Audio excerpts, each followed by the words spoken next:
Hello, hi, welcome to Success Education. ଆଜି ଆମେ ଆଲୋଚନା କରିବା ନବମ ଶ୍ରେଣୀର ସାମାଜିକ ବିଜ୍ଞାନ ବା ସୋସିଆଲ ସାଇନ୍ସ ଫର୍ମଟିଭ 3 ନବମ ଶ୍ରେଣୀ ଫୁଲ୍ ମାର୍କ ଆମର 50 କିନ୍ତୁ ଆମେ 20 ମାର୍କର ଆଲୋଚନା କରିବା। ବୁଝିଲେ ପିଲାମାନେ? ୟୁନିଟ୍ 1ର ଫାର୍ଷ୍ଟ କ୍ୱେଶ୍ଚନ୍, କିଏ ପଞ୍ଚଶୀଳ ନୀତି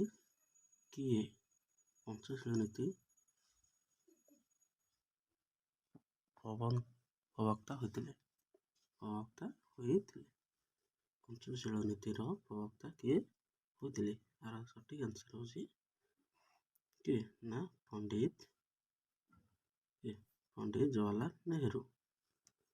କାରଣ ଏ ପ୍ରଶ୍ନର ଆନ୍ସର୍ ହେଲା ଜବାହରଲାଲ ନେହେରୁ। କାରଣ ଗୋଟିଏ ଶବ୍ଦ ବା ଗୋଟିଏ ବାକ୍ୟରେ ଉତ୍ତର ପ୍ରଦାନ କରିବେ।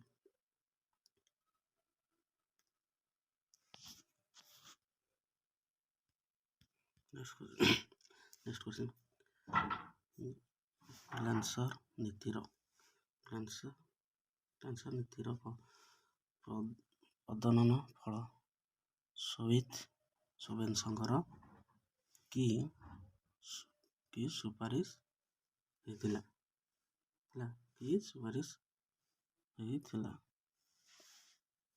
କଣ ହେଇଥିଲା? ଏହାର ସଠିକ୍ ଆନ୍ସର୍ ହେଉଛି ସ୍ୱାଧୀନତା ଏବଂ ସମ୍ବାଦପତ୍ର ସ୍ୱାଧୀନତା ସମ୍ଭବ ହୋଇଥିଲା। କଣ ସମ୍ଭବ ହେଲା? ନା ସ୍ୱାଧୀନତା ସମ୍ଭବ ହୋଇଥିଲା। ନେକ୍ସଟ କ୍ୱେଶ୍ଚନ୍, ଶୀତଳ ଯୁଦ୍ଧଟି ପ୍ରଥମ ଥର ପାଇଁ କିଏ ବ୍ୟବହାର କରିଥିଲେ? ଶୀତଳ ଯୁଦ୍ଧ କିଏ ପ୍ରଥମେ ଏହି ଶବ୍ଦଟି ବ୍ୟବହାର କରିଥିଲେ? ସଠିକ୍ ଆନ୍ସର୍ ହେଉଛି କ'ଣ? ବର୍ନାବାଗ 1916 ଏପ୍ରିଲରେ ବ୍ୟବହାର କରିଥିଲେ। ନେକ୍ସଟ କ୍ୱେଶ୍ଚନ୍, ମାର୍ଶାଲ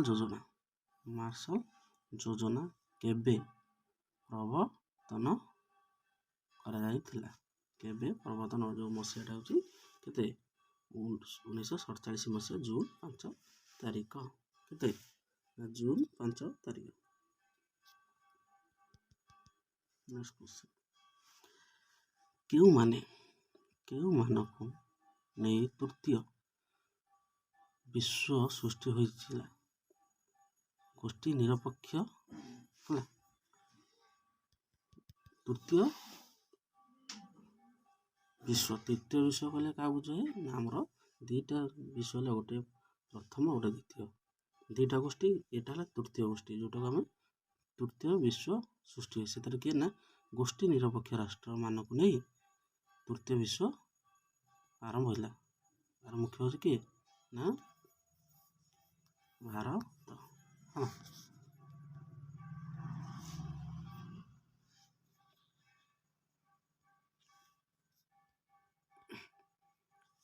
ବୁଝିଲ? ନେକ୍ସଟ କ୍ୱେଶ୍ଚନ୍,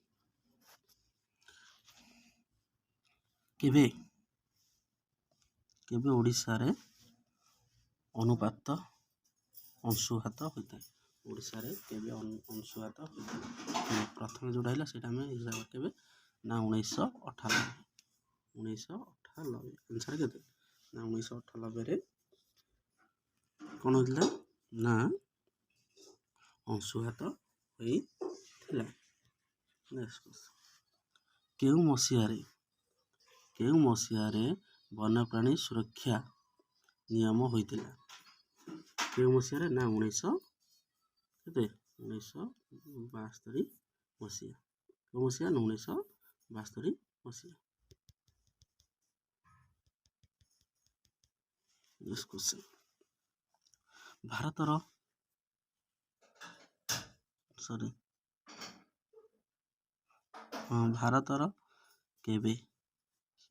କେତେ ପ୍ରକାର ଅରଣ୍ୟ ଦେଖାଯାଏ? ଭାରତରେ କେତେ ପ୍ରକାର ଅରଣ୍ୟ ଦେଖାଯାଏ? କେତେ? 5 ପ୍ରକାର। କେତେ? ନା 5 ପ୍ରକାର ଅରଣ୍ୟ ଦେଖାଯାଏ। ନେକ୍ସଟ କ୍ୱେଶ୍ଚନ୍, ଏଇଟା ହେଲା ୟୁନିଟ୍ 4 ବୁଝିଲ। 16 ନମ୍ବରଟା ହେଉଛି ୟୁନିଟ୍ 4 କ୍ୱେଶ୍ଚିନ୍।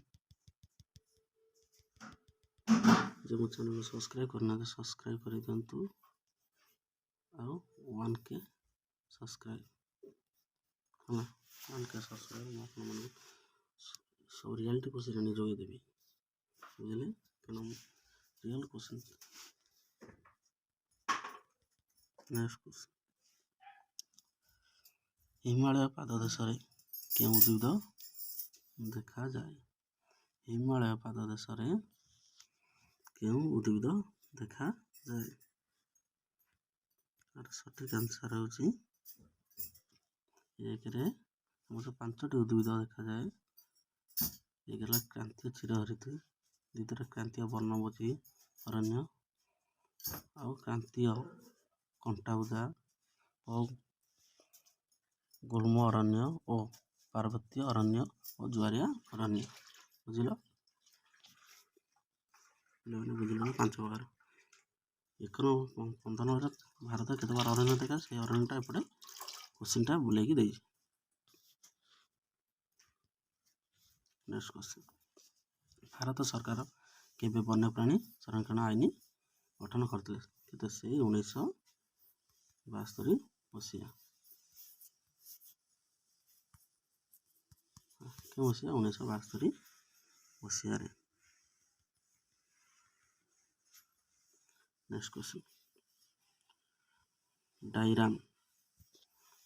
ଡାଇରାମ ଜାତୀୟ ଉଦ୍ୟାନ କେଉଁ ରାଜ୍ୟରେ ଅବସ୍ଥିତ?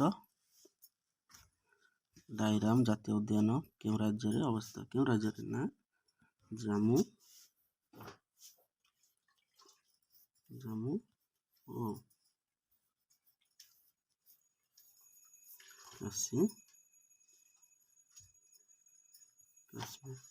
କାଶ୍ମୀର। କ'ଣ? ଜାମ୍ମୁ ଓ କାଶ୍ମୀର।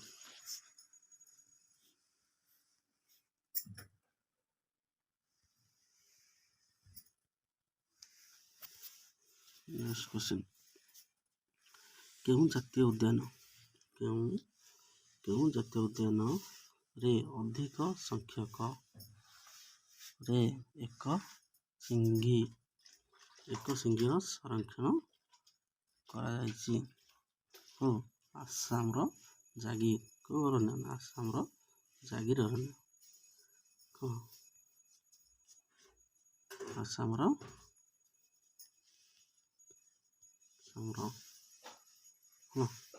ଜାଗିର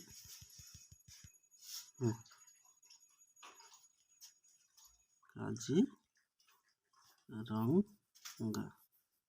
କ'ଣ? ନା କାଜିରଙ୍ଗା। ନେକ୍ସଟ କ୍ୱେଶ୍ଚିନ୍ଟା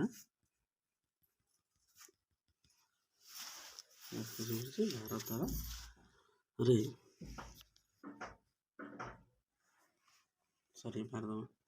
ରାଷ୍ଟ୍ରପତି କି ପୁରସ୍କାର ପ୍ରଦାନ କରିଥାନ୍ତି? 20 ନମ୍ବର କ୍ୱେଶ୍ଚିନ୍ଟା ହେଉଛି ନା ଭାରତ ରାଷ୍ଟ୍ରପତି କେଉଁ